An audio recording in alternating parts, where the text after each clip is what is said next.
Kok sepatunya Brown Buffalo yo? Kok mobilnya Audi yo? Padahal ini kampung. Ini kok dia datang dengan sedan Eropa yang bahkan mungkin orang pun tidak memiliki. Aku ndak habis pikir, ini Raka toh? Kok iso numpai Audi? Mang Sobat Malam Mencekam, ini bukan fiktif ya. Ini lahan, masih ada jembatannya. Yang tadinya bekas rumahnya Mas Raka, rumahnya menghilang goib. Jadi kisah Mas Raka ini real story ya, dan ada bukti peninggalannya ya ini tadi, tanah lahan punyanya Mas Raka. Ya Allah, ya Rob, ya Rahman, ya Rahim, ya Rasulullah, ampuni hamba. Malam ini terpaksa tak bukom meneh kejawenku. Di atas pohon itu jelas Mang kuntilanak merah. Kamu harus kawin dengan aku. Kamu harus maku kepala aku, ubun-ubunku. Nanti aku ngewujud jadi manusia, bisa mewujudkan semua permintaan kamu. Biasanya nek aku patroli, ya mesti aku suka menemukan memang ada yang sedang bertirakat. Ini sempat masuk berita nggak ya? Sempat, tapi tidak terlalu dibesarkan karena ini menyangkut satu kawasan. Tapi ada muncul berita. Hanya warga lokal saja, berita lokal, tidak sampai nasional. Tukang angon kambing hidup sendiri, penuh luka. Hinaan warga menancap tajam di dalam dada. Jalan gelap ia pilih demi merubah kehidupan. Sebuah ritual nikah goib dijalankan dalam kesunyian. Kuntilanak merah datang membawa janji harta. Perjanjian yang terikat dalam bisikan dosa. Satu persatu nyawa tak berdosa jadi korban dari teror pesugihan yang disaksikan Mas Damar.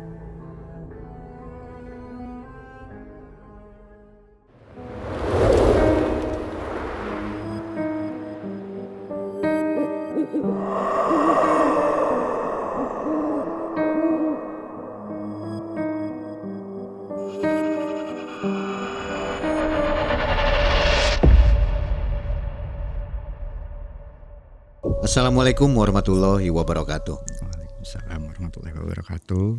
Sobat, apa yang datang dari kegelapan suatu saat akan menuntut kembali dengan cara yang lebih berat. Apa kabar Sobat Malam Mencekam? Senang sekali hari ini kita bisa ketemu ya di tayangan Mas Damar. Mas Damar, apa kabar? Alhamdulillah sehat Mang Mang sendiri gimana kabar? Sehat. Sobat Malam Mencekam gimana kabar di rumah sana? Sehat. Sehat. Jawab dong. Alhamdulillah. Baik, ini Mas Damar iya. akan berkisah kembali. Baru ini ya, tahun 2025. Iya betul, Baru fresh setahun. kemarin ya Mang Baru beberapa bulan berarti ya. Iya betul sekali. Jadi Mas Damar ini yang belum tahu sudah pernah berkisah di Malam Mencekam kurang lebih 6 episode ya. Iya betul. Kisahnya bagus-bagus, jadi boleh ditonton lah. Yang ini, wah banyak banget. Dan di kisah yang satu ini, pengalaman Mas Damar di tahun 2025 ini, Mas Damar akan membuktikan kepada tim dan mengajak kita untuk eksplor tentang kejadian betul ini. Sekali. Ya. Untuk sowan langsung ke lokasi ke tempat kejadiannya ya. Mang Betul sekali Mang Apa itu? Ternyata ini adalah pesugihan kuntilanak. Betul sekali Mang Wow, serem ya. Pesugihan Serem kuntilanak. tapi nyoy Mang Ini yang mengalami teman dekat ya? Iya, teman dekat di tempat bekerja saya di sana Mang Kebetulan saya kerjanya bukan di Mang Jadi Mas Damar tahu persis apa yang dilakukan temannya ini ya? Betul sekali Mang Sebut saja namanya Raka ya? Sebut saja Mang Oke. Mas Damar, kegiatan sekarang apa ini? Saya masih seperti biasa Mang setelah kemarin di episode terakhir mungkin Sobat Malam Mencekam taunya saya sudah resign, tapi alhamdulillah saya kembali bekerja di tempat tersebut, di tempat itu lagi. Jadi sekarang kembali menjadi chief security lagi di stockpile itu. Sempat keluar ya? Ya, waktu episode yang terakhir itu Mang betul sekali. Betah rupanya dia. Kebetulan mungkin yang nggak kelihatan mata di alam sana masih betah dengan saya, jadi saya dijodohkan untuk kembali bekerja di situ Mang Terpanggil ya? Masya Allah, Jadi ini betul. security goib apa security nyata ini? Antara nyata dan goib dua-duanya mungkin Dua-duanya. nyaman Mang Luar biasa. Baik, sobat, saatnya kita bunyikan yel-yel MM. Malam mencekam, Semakin malam, semakin mencekam. ini dia Mas Damar.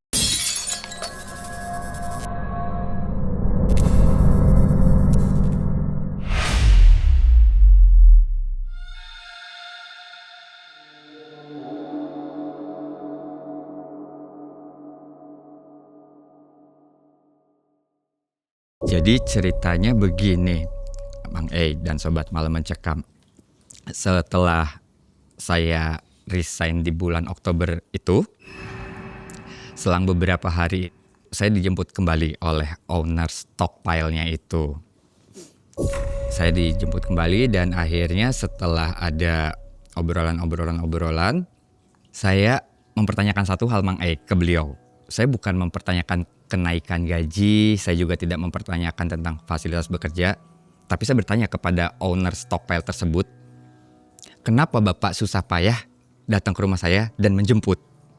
Dan ternyata saya baru tahu Mang E, selama saya bekerja di stockpile tersebut, selama bertahun-tahun stockpile itu berdiri, hampir 99% semua security, semua satpam yang bekerja di situ meninggal dunia. Dengan alasan yang tidak bisa ditelaah dengan logika. Entah apa yang terjadi, makanya saya juga tidak mau bersuuzon, wallahu a'lam. Tapi saat owner stockpile-nya mengenal saya, mengetahui cara kerja saya, dan saya tidak pernah mengalami kejadian-kejadian seperti security yang lain, beliau meminta saya untuk kembali lagi menjaga di stockpile itu dengan alasan badan kamu jodohnya tempat ini. Jadi saya diminta lagi untuk bekerja di stockpile kemarin dan alhamdulillah sejak Oktober itu ya hanya sekitar 2 hari atau 1 minggu lah saya istirahat di rumah setelah resign itu, tapi di November saya sudah kembali bertugas di situ lagi Mang E. Sekembalinya saya ke stockpile itu, saya kangen dong Mang E dengan petani yang biasa lalu lalang lewat dari stockpile. Saya kangen dong dengan anak-anak angon kambing yang biasa cari rumput, yang biasa mengangon kambingnya di stockpile kami. Jadi ya saya temuin mereka. Ya ketemu sama mereka, ngobrol-ngobrol dan memang ya wallahu alam Mang E, sebagian besar petani dan anak-anak angon kambing yang ada di situ omongannya sama seperti majikan saya, seperti bos saya owner stockpile. Mereka bilang memang Mas Damar jodohnya di sini. Cuma Mas Damar yang bisa hidup seimbang di sini. Yang saya sampai detik ini juga masih nggak paham Mang E. Kenapa warga, kenapa majikan saya bisa mengatakan saya jodohnya di situ?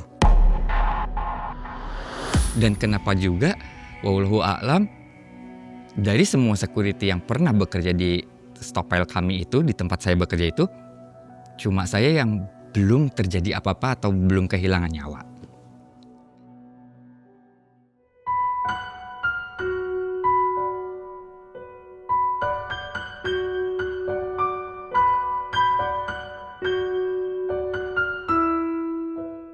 Buat Sobat Malam Mencekam, kalau mau tahu gambarannya tentang posisi stockpile atau gudang tempat kerja saya itu, tampilan depannya tidak besar, itu lebarnya mungkin hanya sekitar 20 meter, tapi panjang ke dalamnya sampai 2 km Mang E.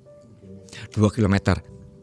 Dan itu bagian depan itu memang office building, kantornya direksi kami. Di belakangnya itu ada kamar mes, kamar saya. Di sebelah-sebelahnya itu memang space buat stockpile, buat menimbun barang tambang.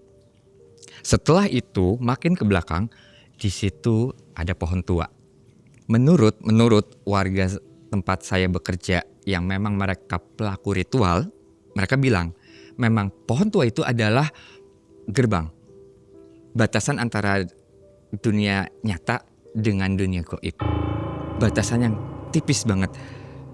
Untuk itulah nanti suatu saat saya akan ngundang tim Malam Mencekam dan MM untuk bisa berbagi cerita buat Sobat Malam Mencekam. Nanti saya akan tunjukin pohon tuanya, pohon keringnya. Di situ kalau kalian peka, kalian memang bisa merasakan benturan energi yang Masya Allah banget. Gesekan energi yang Masya Allah banget. Warga setempat yang melakukan ritual-ritual memang sudah tahu, tapi yang belum tahu juga ada. Setelah kamar mes saya, ada space untuk penimbunan batu bara, pasir, barang tambang. Lalu di belakangnya setelah 900 meter itu ada kolam. Dan kolamnya itu kolam kuno. Bukan kolam buatan manusia. Sudah ada batak tuanya, ukuran bataknya juga besar-besar. Kalau kemarau, batanya muncul. Tapi kalau belum kemarau panas banget, tertutup air. Karena kolamnya itu benar-benar, nek wong Jawa ngomong itu sendang. Jadi seperti ya kolam, benar-benar kolam kuno, kolam keramat. Dan itu airnya nggak pernah surut, Mang E. Walaupun musim kemarau. Jadi di stockpile itu sering kejadian mistis dong. Alhamdulillah ada banyak kejadian unik. Dan Ada banyak, tidak hanya saya yang merasakan, tapi juga warga sekitar situ yang menjadi pelaku ritual atau pelaku mistik. Memang ada yang suka bertirakat di situ. Ada jalur hitam, jalur putih, dan bahkan ada jalur abangan. Itu di dalam lingkungan Di stockpile? dalam stockpile kami. Diizinkan? Diizinkan atau tidak, warga memang bisa masuk karena aksesnya bagian depan yang terhubung jalur pantura dan kanan kiri 500 meter pertama memang ada tembok. Tapi setelah 500 meter ke belakang itu tidak dikelilingi tembok. Bisa keluar masuk ya? Jadi orang bisa keluar masuk melewat sawah di kanan kirinya. Setelah balong kuno itu, setelah sendang keramat itu, ada barisan pohon yang di situ memang tempat warga sekitar itu melakukan ritual. Kadang sobat malam mencekam, saya kalau patroli pagi, saya kalau malam itu kan ada 3 kali waktu patroli, sekitar jam 9 sampai jam 10, jam 12, dan jam 3.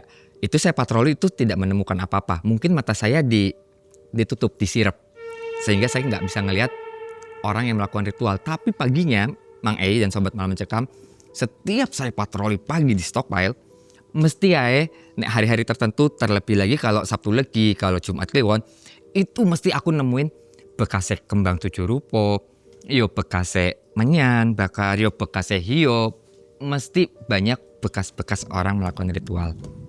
Karena sejak saya berhijrah itu saya membuang keilmuan saya, jadi kan saya kurang peka lagi. Nggak seperti dulu yang benar-benar sangat akurat penciumannya, penglihatannya, pendengaran goibnya. Kalau sekarang masih bisa merasakan, hanya tidak setajam dulu.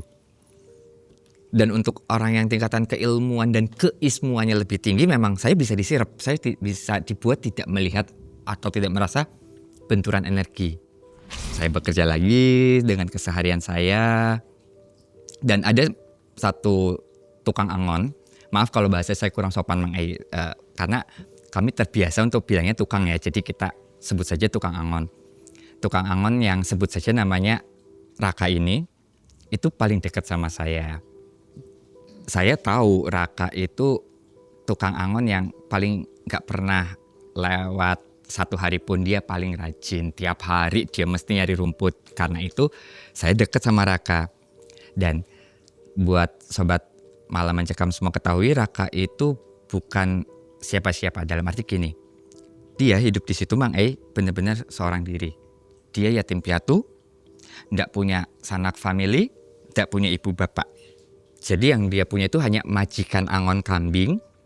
Dan dia kalau malam pun, Mang E, karena benar-benar nggak punya saudara, ekonominya susah, bukan orang berada, dia tidur juga ngemper di sembarang tempat. Kadang ngemper di halaman luarnya minimarket, kadang di luarnya stockpile tertentu, bahkan kadang dia di salah satu pom bensin yang deket area stockpile kami, Mang E.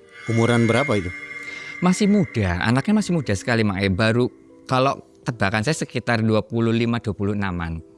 Cuma mungkin karena satu, dia yatim piatu, yang kedua dia orang desa, jadi dan dia tidak punya identitas, jadi dia mungkin nggak paham tentang umur detailnya dia. Karena dia sudah tidak punya saudara, ya saya perlakukan dia sebagai saudara, sebagai teman. Awalnya hanya berteman begitu. Tapi ya sedekat-dekatnya kita sebagai teman ya Mang E, kita kan nggak tahu dong sahabat kita ini punya kebiasaan apa toh. Kalau Sobat Malam Mencekam mungkin tahu, saya dulunya memang anak kejawen yang sedang belajar berhijrah. Tapi kan saya tidak tahu kalau Raka ini siapa, dulunya bagaimana, dan dia punya hal yang dirahasiakan apa yang saya nggak tahu. Saya kan sudah melepas keilmuan saya, sudah membuang keilmuan saya sejak 2020 lalu Mang E. Jadi terus terang aja, detik ini, saat ini masih bisa merasakan tapi tidak sepeka dulu, tidak sesensitif dulu. Jadi saya nggak tahu kalau Raka pun pemain atau bukan. Awalnya saya nggak tahu Mang E. Jadi awalnya ya saya berteman dengan Raka hanya sebatas saya kasihan, saya merasa perlu menolong, perlu membantu dia. Jadi ya udah berteman begitu saja. Tetapi salahnya saya, kesalahan terbesar saya pada waktu itu, saya nggak peka, nggak bisa merasakan adanya getaran energi atau gesekan energi dengan tubuhnya Raka. Dan saya belum tahu kalau ternyata Raka itu seorang pemain ternyata Mang E. Malam itu kan biasanya ya namanya juga masih manusia biasa. Aku ya pasti makan malam dulu lah. Aku maem, aku dahar. Selesai aku makan, aku maem. Pintu kamar mes ada yang ngetok. Tok tok tok. Loh. Aku udah ngerasa ini mesti Raka. Karena dari aroma-aroma bau-baunya, aku ngerasa hawa badannya Raka. Begitu aku buka kamar, wih, ternyata bener Raka yang datang. Ya tak suruh masuk toh, namanya juga ada orang datang. Mau itu kita anggap saudara atau teman ya tetap kita ajak masuk lah. Aku ajak masuk, aku tanya, ono opo Raka? Enggak mas, enggak. Ya wis, nek enggak, ya ada kebutuhan apa, ada keperluan apa kamu datang ke sini? Enggak. Dia masih nutup-nutupi. Sampai aku coba mencairkan suasana, tak bikinkan kopi. Dan aku sengaja mancing-mancing tak bakarin hio. Aku sampai detik ini setiap malam mesti bakar hio. Walaupun aku sudah melepas keilmuan kejawen aku, tapi saya membakar hio itu sebagai bentuk akar budaya dari salah satu leluhur saya, dari jalur papa saya yang kami terbiasa untuk membakar hio. Jadi ya itu masih saya lakukan Mang E. Walaupun sudah dengan doa yang tidak jalur kejawen maupun jalur Tionghoa ya. Nah, aku coba nyairin suasana biar Raka mau cerita. Aku buatin kopi, aku bakarin hio. Karena aku mau mancing. Terpancingkah dia dengan aroma ini? Dan hio yang aku bakar juga bukan satu warna, bukan satu aroma. Aku bakarin beberapa aroma. Jadi baik itu menyan, buhur maupun hio, beda aroma, beda bangsa yang menyukainya. Tak bakarin hio, beberapa pilihan hio. Baru setelah aku bakar hio, Raka ngomong, Mas percaya gak sama aku? Iyo, aku percaya kamu. Aku kan belum cerita mas. Raka bilang gitu. Iya kamu memang belum bilang apapun, tapi aku pancen percaya kowe. Dan Raka cuma bilang, kalau kamu percaya, saya belum bisa cerita apapun malam ini. Tapi tolong, aku minjem duitmu mas. Tak tanya, berapa kamu butuh? Buat apa kamu mau pinjem uang? Kamu kan gak punya keluarga, gak punya anak istri. Kamu pinjem uang buat apa? Karena dia tidak punya handphone, tidak punya gadget, tidak mungkin dia untuk main slot ataupun main judi online. Begitu dia bilang pinjam uang, wajar dong saya bertanya untuk apa. Pada saat itu hati saya sudah ada yang membisikkan, ojo dikei, kalau kamu kasih uang ke anak ini dia akan beli sajen. Tapi pada waktu itu logika duniawi saya cuma berkata, udah, kalau mau menolong tolong aja, nggak usah tahu alasannya apa, kasih aja. Jadi pada malam itu perang batin antara otak dan hati saya, ujung-ujungnya saya kasih. Saya kasih nilainya nggak banyak Mang E, ya cukup setengah bulan gaji saya lah. Karena memang Raka pun memintanya agak besar. Setelah saya kasih, dia coba minum, ngabisin kopinya, dia pamit pulang. Tapi untuk pertama kalinya saya nggak ngedenger Raka bilang Assalamualaikum saat pamit pulang. Biasanya nek dia ketemu pagi babat rumput atau nek main ke kamar mes, nek mau pulang dia selalu ngucap salam. Mas pulang dulu ya, Assalamualaikum. Malam itu setelah aku kasih uang, dia sudah tidak menyebut salam lagi. Sudah tidak mengatakan, Mas aku pulang Assalamualaikum. Enggak. Besoknya Raka nggak ngangon. Padahal Raka tukang angon paling rajin. Yang nggak pernah libur, nggak berangkat, mau hujan, mau panas, dia mesti datang. Kalau nggak ngangon kambingnya ya dia babatin rumput. Karena sekarung rumput itu bisa dijual ke juragan ternak, ada harganya. Raka selalu begitu. Tapi kok tumben ini anak gak ada. 1 hari. 2 hari dia gak datang lagi. Aku mulai curiga dong. Ada apa dengan ini anak? Kok habis dikasih uang malah menghilang? Dan banyak kejanggalan-kejanggalan lain yang terjadi di diri Raka. Dia yang selama ini gak berangkat nyari rumput. Walaupun hujan, dia biasanya angon. Itu ndelalah ya. Dia nggak ngangon, nggak nyari rumput. Makin saya curiga dong, makin saya sedikit bersuuzon. Sampai saya di 1 hari Kamis malam Jumat kok saya ngerasa aneh. Kok tumben pohon kersem yang menempel tepat di sebelah kamar mes saya ini goyangannya beda. Dalam hati saya tidak mau bersuuzon, tetapi ini pohon berbahasa alam seolah ngasih tahu ada yang sedang melakukan ritual. Saya benar-benar disirep nggak tahu. Sampai yang memberi saya bahasa alam, memberi saya kode itu pohon kersem. Pohon kersemnya bergerak. Dan entah kenapa mendadak Mang E, saya bisa nyium banget aroma hanyir-hanyir amis-amis darah gitu loh Mang E. Jadi kayak saya ngerasa subhanallah. Astagfirullahaladzim. Sebentar sobat malam mencegah Mas.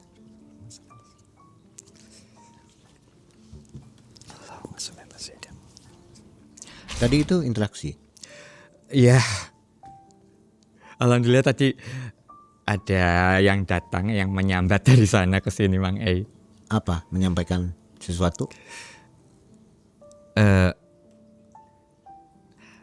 Saya boleh bercerita, saya boleh mengajak tim malam mencekam untuk explore, tapi ada hal yang memang harus saya batasi. Jadi tidak bisa semua saya open terlalu terbuka. Bukan berarti tidak jujur, sobat malam mencekam.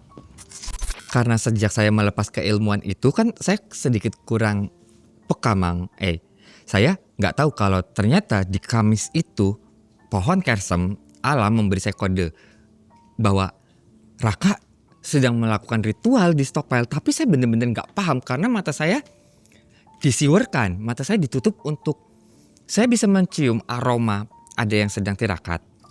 Bahkan waktu itu muncul aroma amis, anyir darah, muncul juga suara nuwun sewu, kuntilanak cekikikan. Saya kan sangat familiar, sangat hafal dengan suara kuntilanak cekikikan itu kayak opo ya, aku pancen ngerti toh. Tapi saya sama sekali tidak menyadari dan tidak bisa merasakan bahwa yang sedang ritual atau tirakat di stockpile tempat saya bekerja itu saat itu malam itu yo Raka. Aku barblas ngerti kalau Raka sedang melakukan ritual.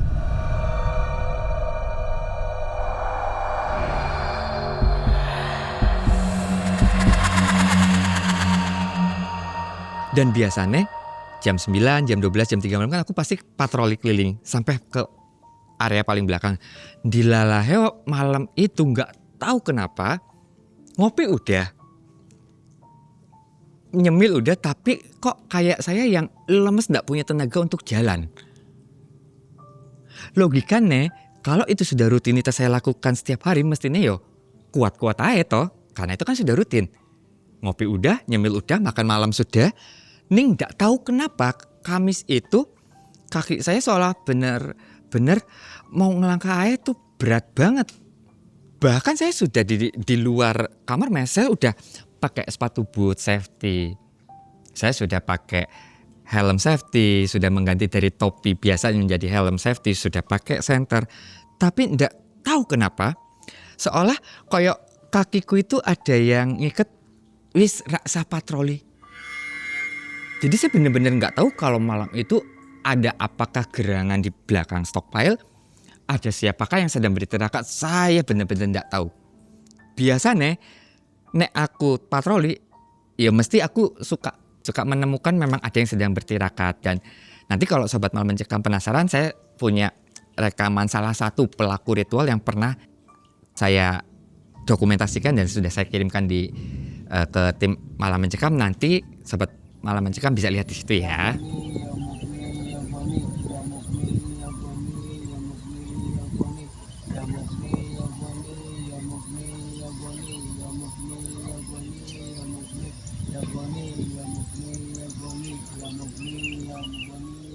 Ini kita tayangkan ya. Boleh, monggo.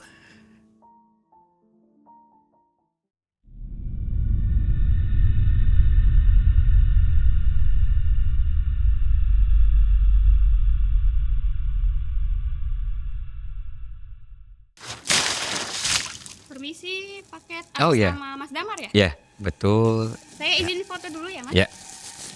Lihat sini. Terima kasih. Ya, sama-sama. Alhamdulillah, akhirnya datang juga. Pingin banget sih punya topi dari MM. Alhamdulillah di Shopee ada nemu. Kece nggak ya? Kece nggak topinya? Cakep ya? Beli lagi buat bagi-bagi ke teman-teman. Raka itu menghilang, nek tak hitung pakai hitungan aku 21 hari.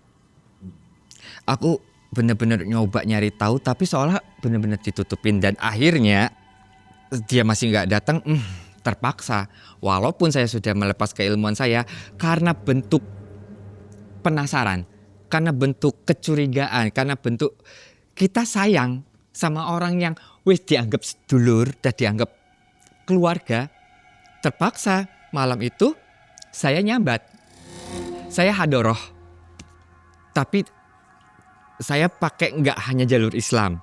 Sebetulnya saat saya berhijrah harusnya saya tidak boleh lagi pakai jalur kejawen. Tapi karena hati saya terpanggil untuk tahu ada apa dengan Raka, terpaksa malam itu saya berkata dalam hati, ya Allah, ya Rob, ya Rahman, ya Rahim, ya Rasulullah, ampuni hamba.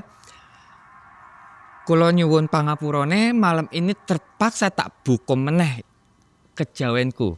Akhirnya untuk pertama kalinya setelah 6 tahun saya berhijrah melepas kejawen, kemarin itu terpaksa saya melakukan ritual kejawen lagi. Untuk apa? Untuk mencari tahu apa yang Raka lakukan. Sebagai bentuk rasa sayang saya terhadap orang yang sudah saya anggap saudara. Saya bakar menyan, saya bakar hio, saya bakar buhur. Semua media wewangian goib saya pakai. Dan Sobat Malam Mencekam mau tahu apa yang saya rasain. Setelah saya nyoba mencari tahu kemana Raka, dan terpaksa saya pakai lagi ilmu kejawen lama saya, yang muncul itu benar-benar dari bruk, Masya Allah banget. Jin hitam, jin putih, abangan, semua muncul. Tapi seolah-olah semua kayak yang nutup-nutupin, ngelindungin apa yang sedang Raka lakukan. Efeknya apa? Efeknya yang terjadi benturan di badan aku, Mang E. Aku berusaha untuk nulungi, untuk peduli terhadap Raka, malah aku yang sreset awakku dibikin panas, sreset awakku dibikin gatel, sreset awakku dibikin gak nyaman. Sampai hari ini, kalau Sobat Malam Mencekam mau tahu, ini badanku masih banyak gatel-gatel, padahal aku tidak alergi, aku tidak apa-apa. Ini efek dari kemarin aku membuka kembali ilmu kejawen aku dan berusaha untuk menyelamatkan Raka. Sampai di satu titik saya baru connect dalam artian saya baru bisa di kepala dan hati saya melintas, loh kok gambaran Raka yang hadir. ini apa Raka yang lagi tirakat di sini? Saya berusaha untuk buka portal hati. Saya berusaha untuk membuka bahasa hati saya dengan Raka. Saya berusaha untuk menyambungkan telepati kami.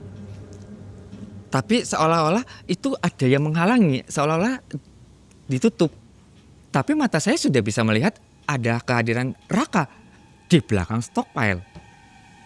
Di situ saya nggak bisa komunikasi batin dengan Raka, nggak tahu ngapa, tapi ndelalahe mata saya dikasih melihat oleh Gusti Allah apa yang Raka lakukan. Jadi saya bisa tahunya karena ndelalahe saya bisa ngelihat apa yang Raka lihat.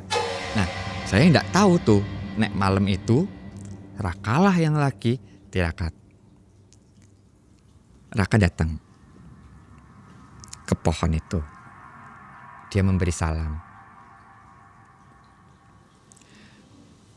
Subhanallah. Ngerasa nggak Bang E? Hujan. Iya. Tapi bukan hujan. Nah, sampai di satu titik malam itu, Kamis itu, dia datang ke pohon tua. Jadi pohon tua itu seolah-olah kayak dia yang suwon salam. Terus dia jalan ke belakang, ke pohon yang belakang di dekatnya sendang, di dekatnya balong itu, Mang E. Di situ suara cekikikannya makin kenceng, makin terasa, Mang E. Dan tahu-tahu Raka mendongak, Mang E. Dia lihat ke atas. Apa yang Raka lihat itu juga saya lihat, Mang E. Tapi entah kenapa batin saya, hati saya gak iso sinkron, gak iso nyambung untuk bahasa telepatian dengan Raka. Aku ya ora mudeng ngopo. Berhubung saya cuma bisa lihat, ya wis, jadi saya hanya bisa memantau Raka dari mata yang Gusti Allah titipkan saya boleh lihat. Akhirnya saya lihatlah. Raka ngedongak. Di atas pohon itu jelas, Mang E. Jelas banget di mataku kelihatan.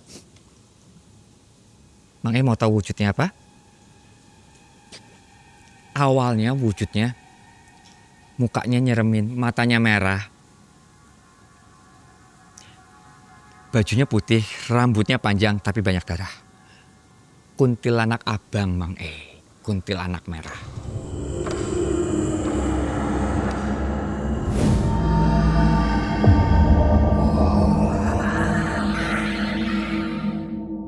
Apa yang terjadi dengan Raka, aku bisa ikut melihat, aku bisa ikut mendengar, bisa ikut merasakan, tapi aku nggak bisa untuk berbahasa batin dengan Raka. Entah kenapa. Aku kayak kesirep, nggak bisa ngomong telepatinan dengan Raka. Subhanallah. Jadi aku lihat. Dan habis itu Raka diem. Si kuntilanaknya cekikikan lagi, Mang E. Kuntilanak yang tadi wujudnya menyeramkan dan merah itu ketawa lagi. Terus dia turun dari atas pohon, Mang E. Dia turun tapi kakinya ndak nyentuh tanah, Mang E. Ndak mijak tanah itu, ndak. Jadi yo ngawang begitulah, Mang E. Kalau tadi waktu di atas pohon mukanya nyeremin banget, masih ada darah, ndak tahu kenapa begitu turun mukanya berubah, Mang E. Tetap dengan kuntilanak tapi udah gak ada darahnya. Mukanya sedikit lebih cantik tapi pucat. Cantik-cantik membiru pucat gitu, Mang E. Kuntilanak itu cekikikan. Ngomong ke Raka. Apa yang kamu cari di sini? Kekayaan? Uang? Atau kamu mau apa? Saya bisa kasih. Tapi ada syaratnya. Nah, kuntilanak belum apa-apa sudah berkata seperti itu, Mang E. Ada syaratnya. Raka mendadak diam. Dia dingin. Badannya langsung dingin. Apa yang Raka rasain, aku bisa ikut ngerasa. Aku kayak ngerasa, ya Allah Gusti, ini ada apa? Raka kok mendadak dingin?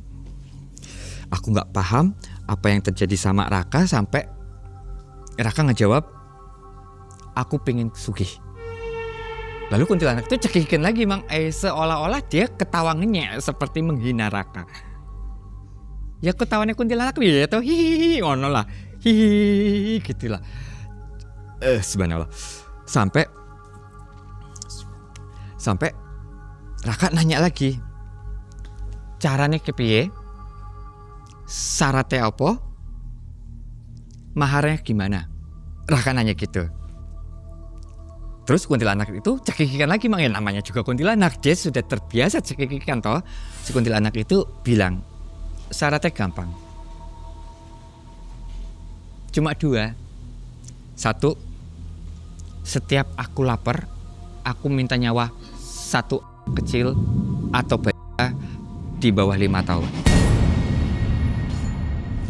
Syarat yang kedua, kamu harus kawin dengan aku.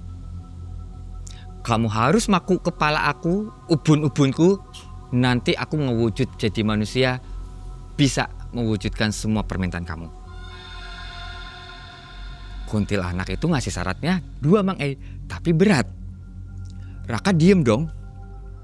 Aku ngerti kondisi Raka. Dan Raka ngejawab, tolong kasih waktu, tak cariin sajennya, saya siap nikahin kamu. Sudah tuh, mendekati subuh, Raka pulang. Ketika Raka pulang, dia lewatnya dari samping, nggak lewat depan kamar mesku, nggak lewat gerbang depan stockpile kami. Tapi aku bisa ngerasain benturan energi mendadak yang ya kayak duar gitu. Kayak naik mobil serempetan itu, gesekannya nyereset badan aku dan panas, Mang. Aku ngerasa beneran saat Raka pulang dari sawah samping itu, kok badanku sereset. Kayak yo piye, kayak kita keserempet kendaraan bermotor lah gitu rasanya, Mang. Akhirnya di malam ke-22 Maghrib belum malam banget, tapi sore pun sudah tidak. Maghrib mendadak handphoneku bunyi. Padahal handphone aku lagi rusak speaker dalamnya. Majikan aku aja ra iso nelfon aku, cuma iso ngetik. Delalahe ini entah kekuatan apa, handphone saya bunyi dengan nomor yang tidak muncul. Saya penasaran, saya buka, saya angkat. Assalamualaikum. Ada yang bisa saya bantu? Ya saya jawab telepon dengan SOP cara bekerja karena saya kan tinggal di tempat kerja toh. Terus di ujung telepon itu saya kenal, itu suara Raka. Dia cuma bilang gini, Mas Damar, bukain gerbang dong. Bos mau masuk. Nanggil nama aku bener. Bos mau masuk, tapi kok ini bukan suara bos, ini suara Raka. Saya kan bingung. Saya bingung. Dengan kebingungan saya, dari dalam kamar mes, saya menujulah ke depan gerbang stockpile. Saya bukain gerbang. Setelah 21 hari menghilang, di hari ke-22 itu, aku buka gerbang sambil kaget. Hah? Kok Raka? Hah? Kok kelambinya wis apik? Yang biasanya dia pakai baju, maaf, bolong-bolong, sobek-sobek. Kok kali ini dia datang dengan tampilan yang, kok kelambinya dia eksekutif yo? Kok sepatunya brown buffalo yo? Kok mobilnya Audi yo? Padahal ini kampung. Ini kok dia datang dengan sedan Eropa yang bahkan mungkin orang pun tidak memiliki. Sebuah benda yang aku ndak habis pikir, ini Raka toh, kok iso numpai Audi, kok iso kelambin apik. Ya udah, Bisa nyupir dia. yang saya tahu Raka itu hanya orang biasa yang maaf miskin, nggak punya keluarga, nggak punya kendaraan. Setahu saya sepeda aja dia nggak bisa. Ajaib ya. Justru karena keajaiban itulah saya jadi bingung. Ini setelah menghilang kok muncul dengan kondisi yang aku nggak habis pikir. Ya udah, tak suruh masuk dulu karena kalau dia nggak masuk dia mengganggu pengguna jalan lain karena stockpile aku kan di pinggir persis jalan Pantura. Aku suruh masuk, aku tutup gerbang.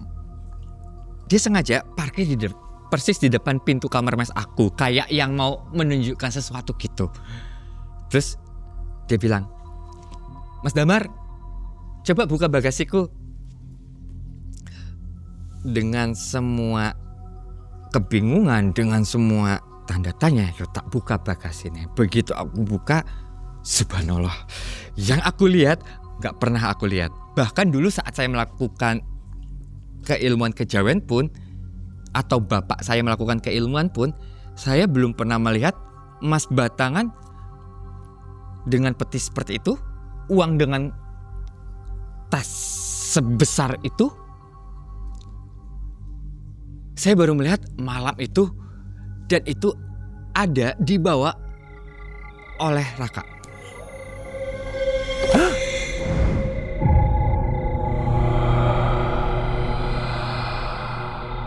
Saya bingung dong. Terus dia bilang, coba buka pintu sebelah kiri, kiwe itu kiri. Coba buka lawang kiwene mas. Ya udah, saya buka pintu sebelah kirinya. Saya buka, kaget. Ada perempuan cantik. Ada perempuan cantik, Mang. Tapi nggak tahu kenapa mata saya ngelihatnya pucat biru. Padahal waktu pintu baru dibuka, saya sempat ngelihat samaran mata saya disamarkan. Saya ngelihat perempuan yang cantik banget seperti dulu saat saya menikahi mantan istri goib saya.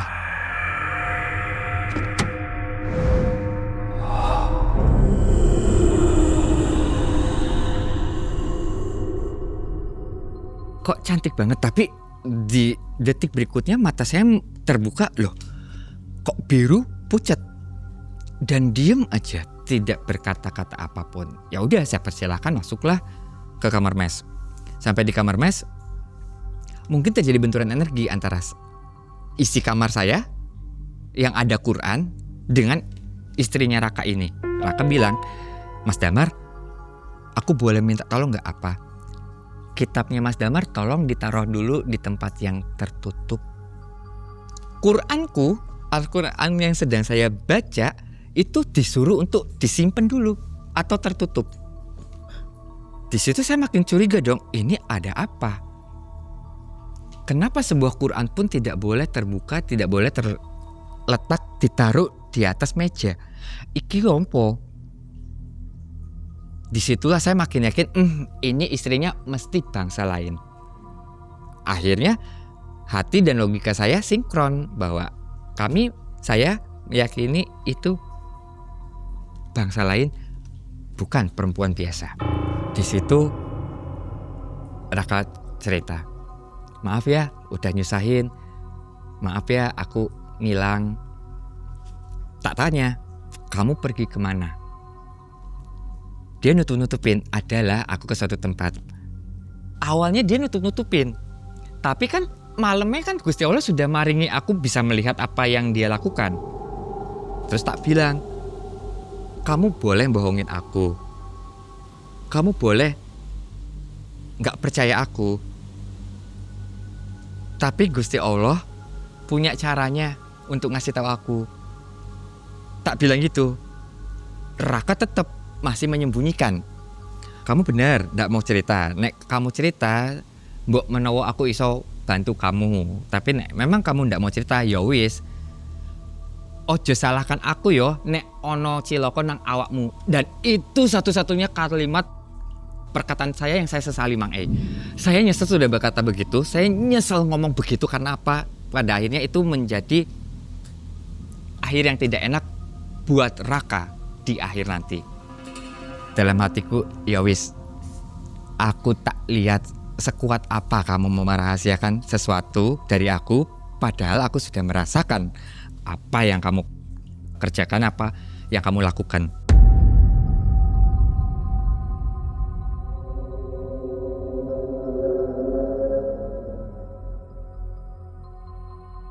Dan akhirnya aku membuka apa yang selama ini aku rahasiakan, aku tutup-tutupin.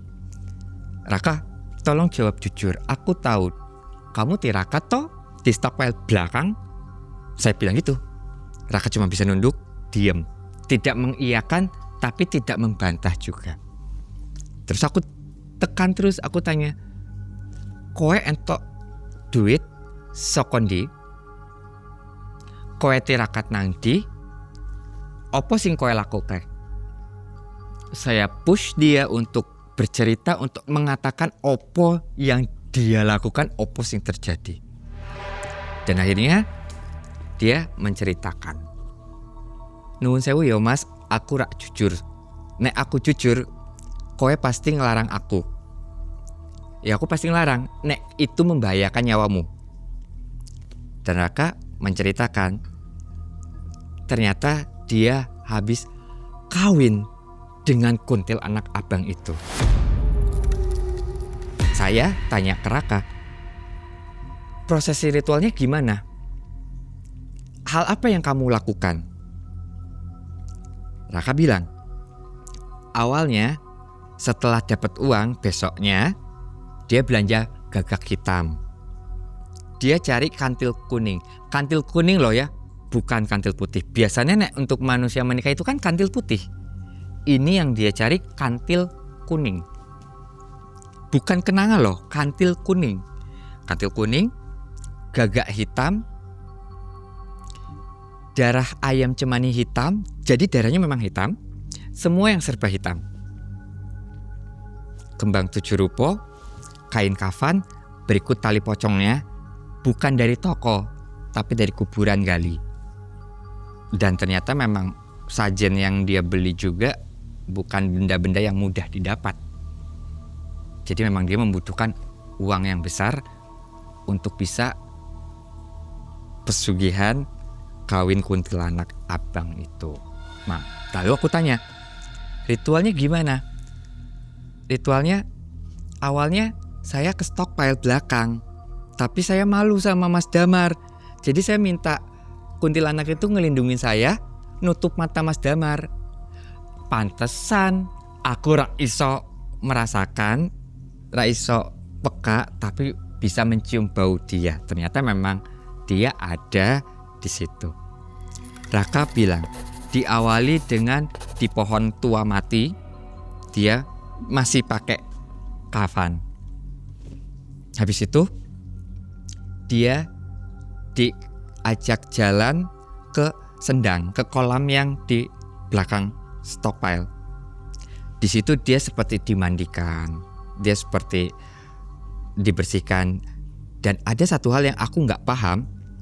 Raka bilang dia disuruh mencukur, membuang semua bulu yang ada di tubuhnya dia kecuali alis.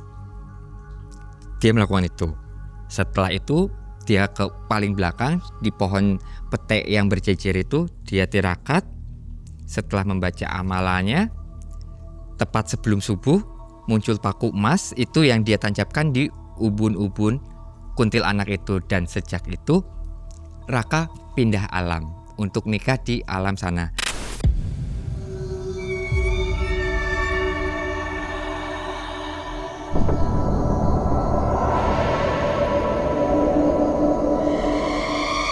Singkat cerita, Raka itu sudah terlalu sering dibully warga, sudah terlalu sering dihina warga.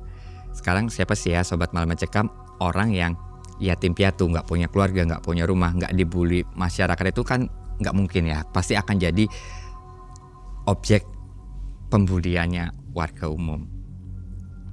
Mungkin dari rasa sakit hati yang dipendam oleh si Raka itu terakumulasi sampai akhirnya Raka pilih jalan pintas untuk membuat hidupnya berubah, untuk membuat dia jadi kaya.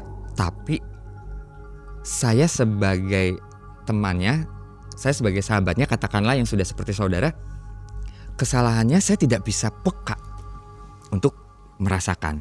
Saya hanya merasakan benturan energi, gesekan energi itu setiap habis Isya sampai ke subuh setiap Kamis malam Jumat. Pasti di mes tempat saya bekerja itu saya merasa benturan energi. Tetapi mata saya seperti tertutup.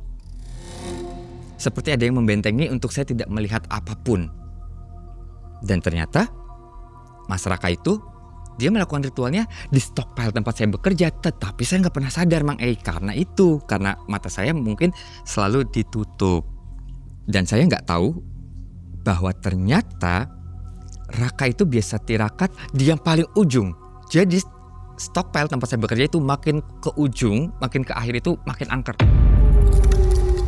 Pada akhirnya mungkin karena sudah terlalu sakit, dia memendam perasaan, dihina warga, direndahkan, dibully warga, dia putus asa. Akhirnya dia mengiyakan perjanjian dengan kuntilanak itu, Mang E. Setelah Raka selesai menceritakan proses kawin kuntilanaknya dia, proses tirakatnya dia pamit pulang. Dan dia kayak yang ngenyek aku, kayak ngeledek aku, Mang. Dia ninggalin uang segepok. Tapi hatiku bilang, jangan diambil, itu uang panas. Jadi Raka ngasih uang, tak terima, tapi tidak aku pakai. Habis itu uangnya aku buang. Saya menerima karena untuk menjaga perasaan dia sebagai teman, sebagai saudara. Tapi uang itu nggak saya pakai, saya nggak berani pakai sedikit pun. Dan saya mengikhlaskan apapun uang yang dia pinjam untuk beli sajian karena saya takut saya makan uang panas. Berapa Nanti saya dia jadi ngasih tumbal. itu nilainya? Kalau dihitung, Mang E, itu mungkin 100 juta ada karena gepokan gede. Bukan gepokan kecil ya. Itu dibuang? Mas Saya Damar? buang. Bakar? Saya buang di kali depan stockpile. Dan itu pun termasuk dilakukan oleh Raka. Mungkin untuk membalas rasa sakit hatinya, mendadak dia sombong. Uang dia tabur-taburin. Ada orang gak kenal dikasih uang. Jadi apa yang dulu warga bully tentang dia miskin, dia begini, dia begitu, dia membalas dengan cara dia menghamburkan uang. Kadang kalau ada tukang jualan lewat, entah itu bakso bermotor entah apa, dia stop, diborong walaupun gak dimakan, dibayar. Sampai akhirnya warga curiga dong, kamu gak punya ibu bapak, gak punya keluarga, dapat uang dari mana? Raka gak jawab. Tapi karena Rakanya royal, bagi-bagi duit ke orang gak terlalu curiga. Sampai setiap bulan satu persatu balita, anak kecil di bawah 5 tahun hilang. Awalnya warga desa bingung. Ada anak hilang mesti dicari Tomang E. 2 minggu berikutnya ada anak hilang lagi. Heboh lagi. Begitu berbulan-bulan dari Agustus 2025 sampai Desember. Sampai akhirnya karena udah sering setiap 2 minggu sekali ada balita hilang, warga situ punya anak kecil mesti dititipin ke saudaranya di luar desa kami, di luar desa tempat saya bekerja itu. Ini sempat masuk berita nggak ya? Sempat, tapi tidak terlalu dibesarkan karena ini menyangkut satu kawasan. Tapi ada muncul berita. Hanya warga lokal saja, berita lokal, tidak sampai nasional.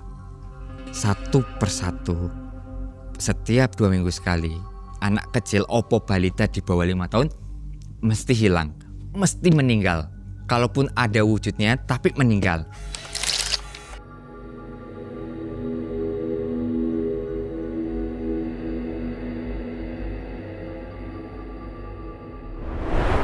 Karena berbulan-bulan yang namanya balita ya pasti suatu saat ada waktunya habis toh, Mang. Sampai suatu malam sudah masuk nih di tahun 2026. Kemarin di bulan Februari mungkin terjadi titik puncak hidupnya Raka. Istrinya lapar. Mas, aku lapar. Dan kalau istrinya ngomong aku lapar, yo mesti makanannya bukan nasi, tapi nyawa anak kecil toh. Berhubung anak kecilnya sudah habis, yang lainnya diungsikan ke desa lain, Raka nggak bisa dong ngambil anak kecil. Dan pada akhirnya Raka memilih dia mengorbankan dirinya biar semuanya berakhir. Jadi apa yang dia lakukan selama beberapa hari, apa yang dia ikhtiarkan, apa yang dia tirakati, pada akhirnya di bulan Maret 2026 ini hilang. Karena apa? Karena sudah tidak ada tumbal, Raka mengorbankan dirinya untuk jadi santapan istrinya. Dan begitu Raka meninggal, kami warga desa, termasuk saya pun sempat kaget, bingung dan shock. Lumbung padi di rumah Raka hilang tanpa bekas. Bahkan puing-puing fondasinya pun tidak ada. Rumahnya pun hilang sama sekali. Semuanya hilang, yang tersisa cuma sebidang tanah berapa ribu meter dengan jembatan beton. Selebihnya mobil, lumbung padi, rumah mewahnya Raka hilang bablas semua. Yang itu bener-bener hilang, nggak tahu kemana. Nggak ada bekasnya. Nggak ada bekas, Mang. Satu-satunya bekas peninggalan Raka itu hanya jembatan beton tok. Selebihnya fondasi rumah pun nggak ada. Mang Sobat Malam Mencekam, ini bukan fiktif ya. Ini lahan, masih ada jembatannya. Yang tadinya bekas rumahnya Mas Raka. Rumahnya menghilang, Bu. Tanahnya masih ada, jembatannya masih ada, masih kokoh. Jadi kisah Mas Raka ini real story ya, dan ada bukti peninggalannya ya ini tadi, tanah lahan punyanya Mas Raka. Warga jadi bingung dong, Mang karena yang namanya rumah kan tidak mungkin hilang betul-betul hilang bersih toh. Mestine kalaupun sebuah rumah entah kebakaran, entah rubuh karena puting beliung atau angin topan pun puing-puingnya ada. Ini tidak ada puing-puing sama sekali. Dari situ warga akhirnya semua tahu bahwa ternyata kekayaan instannya Raka yang sebentar ini, yang hanya beberapa bulan ini, itu bukan hasil kerja keras, bukan uang duniawi, tapi memang uang, rumah, emas, hasil dari pesugihan kawin dengan kuntilanak. Karena apa? Karena saat Raka meninggal, istrinya pun ikut lenyap. Nek dia betul-betul manusia, bangsa manusia, saat Raka meninggal harusnya dia masih ada, masih mendampingi jasad suaminya. Ini perempuan yang dibilang sudah jadi istrinya Rakanya juga ikut menghilang. Seperti dia kembali ke alamnya dia, seperti itu. Jadi kekayaannya itu berapa lama? Sebentar banget ya? Sebentar banget, cuma sekitar hitungan bulan. Tapi dia sempat bangun rumah. Sempat bangun rumah, tanahnya masih ada sampai sekarang. Dan tanah bekas almarhum Raka itu tidak ada orang yang berani membelinya. Karena mereka takut bawa apes. Jadi sobat, nanti untuk detailnya bisa nonton di BTS ya bersama Mbak Bila dan tim Malam Mencekam pada waktu explore ya. Boleh. Mungkin bisa ada warga juga di sana yang perlu ditanyakan. Nanti saya Sebagai coba saksi gitu ya? Boleh, nanti saya coba untuk ngajak warga, barangkali ada yang mau menjadi saksi dan narasumber untuk eksplorasinya, boleh, insya Allah. Oke. Nah sobat, akhirnya kisah ini berakhir dengan meninggalnya Mas Raka ya. Tragis itu. Iya, karena sudah tidak ada yang bisa dijadikan sajen, akhirnya dia menumbalkan diri. Seperti apa cara dia menumbalkannya? Istrinya bilang lapar, jadi mungkin rohnya itu yang dimakan oleh istrinya atau dibawa untuk berpindah alam. Karena saat Raka meninggal jasadnya sih masih ada. Ditemukan di mana? Di rumah itu, di tanah kosong itu. Di tanah kosong. Di tanah yang kosong, jasadnya ada. Oke, jadi Mas Damar tahu itu dari? Karena saya melihat, saya mendengar, dan saya berteman dengan Raka. Dari interaksi itu? Betul sekali. Interaksi dan melihat secara langsung ya? Betul. Oke, sekali lagi jangan lupa untuk langsung bergabung di BTS ya bersama Mbak Bila untuk melihat lebih detail kisah dari Mas Damar. Ya. Ada masa di mana kemiskinan membuat manusia lupa batas. Dan Mas Raka memilih jalan itu. Perjanjian dibuat dan kekayaan datang dengan cepatnya. Namun setiap jawaban menyimpan konsekuensi. Anak-anak harus menjadi tumbalnya hingga tak ada lagi yang tersisa. Dan saat itu Mas Raka menyadari bahwa dirinya lah akhir dari perjanjian itu. Karena setiap kesepakatan selalu punya akhir yang tak bisa dihindari. Halo Sobat Malam Mencekam, ini waktunya buat sobat semua untuk jadi lebih dekat bersama Malam Mencekam. Ayo gabung membership sekarang juga, cuma dengan 10 ribuan. Kalian bisa dapat akses ke ratusan konten eksklusif. Mulai dari pembuktian ilmu goib, perjalanan dan penelusuran tim Malam Mencekam, sampai momen lebih dekat bersama para narasumber. Dan nggak cuma itu, member juga bisa nonton video terbaru lebih awal. Plus dapat emoji dan badge eksklusif khusus member, biar identitas kalian makin mencekam. Klik tombol gabung sekarang dan jadilah bagian dari keluarga besar member Malam Mencekam.